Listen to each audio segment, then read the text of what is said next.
সুন্দর মুহূর্তগুলো সবসময় অল্প কয়দিনের জন্যই হয়। আর সুন্দর মুহূর্তগুলো অল্প কয়দিনের জন্য হয় বলেই হয়তো সেটাকে সুন্দর মুহূর্ত বলা হয়। এই তো কদিন আগেই ঈদ গেল, ভালোবাসার মানুষগুলোর সাথে ঘুরলাম, ফিরলাম, কতই না মজা করলাম। সবাই সবার স্থানে আবার ফিরেও গেল। সেই একা একাই রইলাম। কিচ্ছু করার নেই। এটাই জীবন, এটাই জীবনের চরম বাস্তবতা। যাই হোক, কঠিন কথা বাদ দিয়ে কাজের কথায় আসি। খাবার যে মানুষের মন ভালো করতে পারে, তারা পৃথিবীতে সুখী মানুষদের মধ্যে একজন। কোটি কোটি বছর পর আমি আজকে শেয়ার করব আমার সম্পূর্ণ একটা দিন। হে এভরিওয়ান, আসসালামু আলাইকুম, welcome back to my new another blog.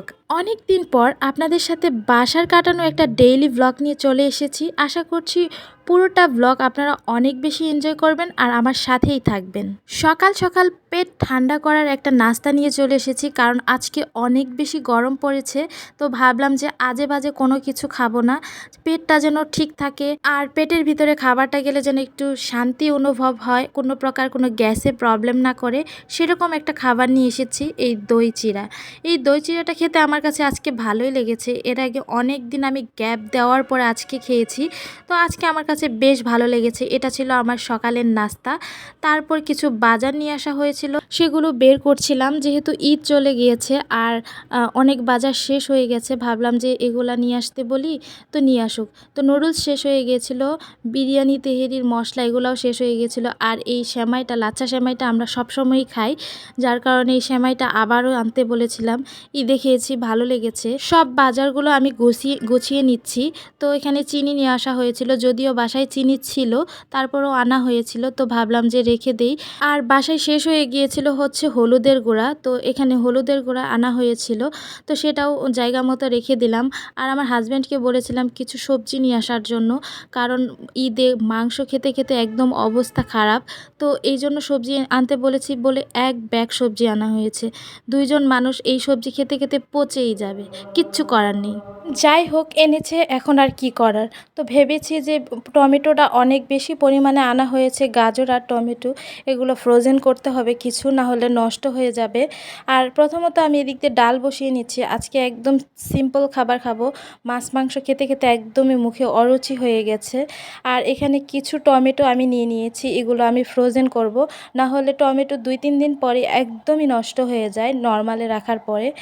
যাই হোক, এদিক দিয়ে আমি টমেটোগুলো কেটে নিচ্ছি। আর আমি আমার হাজব্যান্ডের জন্য একটা সবজি রান্না করব, চাইনিজ সবজি, যেটা ও অনেক পছন্দ করে খায়। আর কাল রাতে বলছিল যে সবজি করার জন্য, মাছ মাংস খেতে খেতে ভালো লাগছে না খেতে, তাই তো আজকে আমি ওর জন্য এই সবজিটা করে নিচ্ছি। আর এই সবজিটা ও ফ্রাইড রাইসের সাথেও পছন্দ করে, নর্মাল যে রাইস খায় সেটার সাথেও ও পছন্দ করে। তো যেহেতু বাসায় চিচিঙ্গা, গাজর আর বরবটির আনা হয়েছিল, যার কারণে ওই 3টা দিয়ে আমি করব। আর শশা দেখে মনে হচ্ছে যে আমি আজকে একটা তরকারি রান্না করব শশা দিয়ে। শশা দিয়ে তরকারিটা আমার ভালোই লাগে, বাটা মাছ আর শশা আলু দিয়ে তরকারি রান্না করব। যাই হোক, সব কিছু কেটে কুটে একদম ওয়াশ করে নিলাম, এই সব তরকারি সবজি যা ছিল সবগুলো। আর আমি তরকারিটা যেহেতু বাটা মাছ দিয়ে রান্না করব, এদিক দিয়ে বাটা মাছ ধুয়ে হালকা লবণ আর হলুদ দিয়ে ম্যারিনেট করে রেখে দিলাম ভাজবো বলে। আর সবজিটা আমি হালকা ভাপ দিয়ে নিচ্ছি। আর এই চুলায় আমি ডালটাও দিয়ে দিয়েছি। আর আজকে রান্না করব হচ্ছে ডাল, সবজি আর একটা বাটা মাছের তরকারি। আর আজকে অনেক বেশি গরম পড়েছে, আমি ভেবেছি যে আজকে একটা দুপুরে স্পেশাল খাবার খাবো। এগুলা কিচ্ছু খাবো না, এগুলো সব রাতের জন্য রান্না করছি। আর এদিক দিয়ে আমার ডাল রান্নাটা হয়ে গেল, এটা ফোড়ন দেওয়ার পালা। তো ফোড়ন দিতে আমার অবশ্যই 5 ফোড়ন আর তেজপাতাটা দিতেই হবে, তারপর পেঁয়াজ রসুন দিয়ে যেরকমভাবে ফোড়ন দেয়। আর ডালের সবচেয়ে ইম্পর্টেন্ট যেটা আমার কাছে মনে হয় সেটা হচ্ছে ধনিয়া পাতা। ধনিয়া পাতাটা দিলে টেস্টটা অনেক বেশি ভালো আসে। তো ডালটা রান্না হয়ে গেল। আর এই দিক দিয়ে আমি করে নিচ্ছি হচ্ছে সবজি। আর এই সবজির রেসিপিটা আজকে আমি শেয়ার করলাম না, রান্নাঘরে অনেক বেশি গরম, একদমই ধৈর্য কুলাচ্ছে না। অন্য আরেকটা দিন আমি এই সবজির রেসিপিটা শেয়ার করব। আর এই সবজিটা খেতে অনেক বেশি ভালো হয়। জানি আপনারা অনেকেই আছেন যারা রান্না করতে পারেন, তো আমি কিভাবে রান্না করি সেটা আপনাদের সাথে একদিন শেয়ার করব। তারপর এদিক দিয়ে আমি বাটা মাছের তরকারিটা রান্না করব, শসা, টমেটো আর আলু দিয়ে। আমি পুরো ভিডিওটা দেখালাম না, কারণ হচ্ছে ভিডিওটা অনেক বেশি বড় হয়ে যাবে।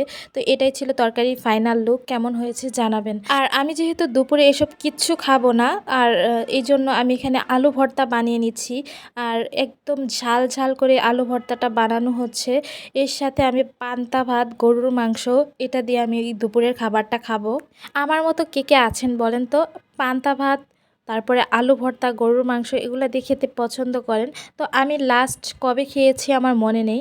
আজকে আমার হুট করেই মনে হয়েছে, খেতে ইচ্ছা করেছে, অনেক বেশি গরম পড়েছে যার কারণে। আর সেই জন্য আমি বানিয়ে নিলাম। তো ভাতটা পান্তা করা ছিল না, আমি পান্তা করে নিয়েছি। আর এরকম ঠান্ডা পানির সাথে এরকম দুপুরের নাস্তা, এত বেশি গরম ছিল আজকে বলার মতো না। তো যার কারণে এই খাবারটা আমি খেয়েছি, খেয়ে ভালোই লেগেছে। এটাই ছিল আমার দুপুরের খাবার। তারপরে আমি রেস্ট করতে করতে বিকাল দিকে দেখি যে হঠাৎ বৃষ্টি, এত গরমের মধ্যে রহমতের বৃষ্টি। মনটা একদমই ভালো হয়ে গেছে। আমি উঠে একদম দৌড়ে রান্নাঘরে চলে গেছি, কারণ এখন আমার এক কাপ চা খেতেই হবে। মনটা এত বেশি ভালো হয়ে গেছে। তো আজকে আমি একটা ভিন্ন রকমের মাল্টা চা, সবসময় বাইরে খাওয়া হয়েছে, বাসায় বানানো হয়নি। মাল্টা চা খাবো, আর এটা একটু ভিন্ন ওয়েতে আমি বানিয়েছি। এটার রেসিপিটাও একটা সময় আপনাদের সাথে আমি শেয়ার করব, আজকে আর শেয়ার করলাম না। আপনারা কে কে আছেন যারা মাল্টা চা পছন্দ করেন অবশ্যই কিন্তু কমেন্ট করে জানাবেন। আর কে কোথায় থেকে আমার এই ভিডিওটা দেখছেন সেটাও কমেন্ট করে জানাবেন। তো এটাই ছিল আমার চায়ের ফাইনাল লুক। বাহিরে বৃষ্টি আর হাতে এক কাপ চা, এর থেকে আর ভালো কিছু কি হতে পারে। আর যেদিন আমার মনটা ভালো থাকে সেই দিন আমি এই ইয়েলো কালার কাপটা ইউজ করি। তো আমার ভিডিওটা আপনাদের কাছে কেমন লাগলো অবশ্যই কিন্তু কমেন্ট করে জানাবেন। সবাই ভালো থাকবেন, সুস্থ থাকবেন। আজ এই পর্যন্ত, আল্লাহ হাফেজ।